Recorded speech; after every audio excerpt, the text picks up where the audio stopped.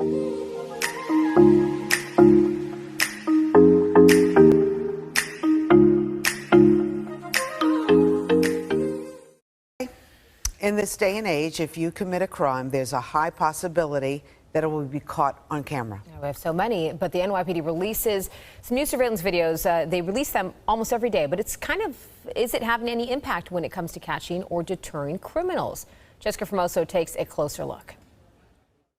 Violent video after violent video. Some are hard to watch. Who could forget this horrific shooting? A gunman opening fire on a Bronx street.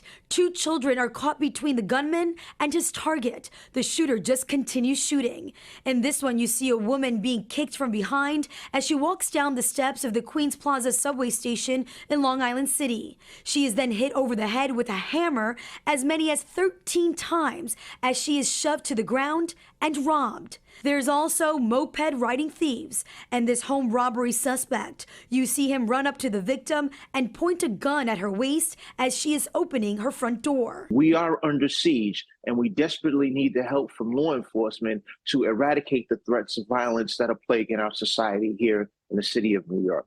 These videos are released by the NYPD almost every day, asking the public for their help in finding these violent criminals. When we go back to the early 2000s, we had a mantra, see something, say something. That's the police department's way of utilizing their greatest resource, which is the 8.5 million residents that reside in the city of New York. When we have the public work in that symbiotic relationship with police, it allows and affords the transfer of information to bring violent criminals into custody. It's no secret the city is plagued by violence, and seeing videos like this doesn't help. Headline after headline is really getting to New Yorkers who just don't feel safe walking the streets. Dr. Darren Porcher is a former NYPD lieutenant. Oftentimes when we see a video, it sensationalizes the event. However, bear in mind, the city of New York is experiencing a meteoric rise that's escalated to a 37% increase in crime.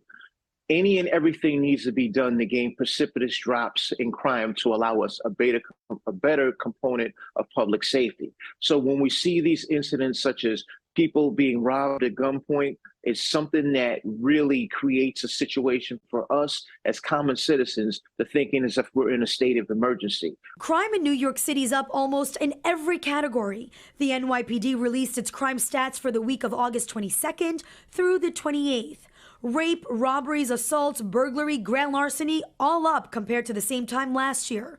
The only category that remained the same, murders. Meanwhile, surveillance cameras are everywhere, recording 24/7, yet some of the perps don't seem to care. But Porcher says it's been proven. It's often the videos and photos that lead to arrests.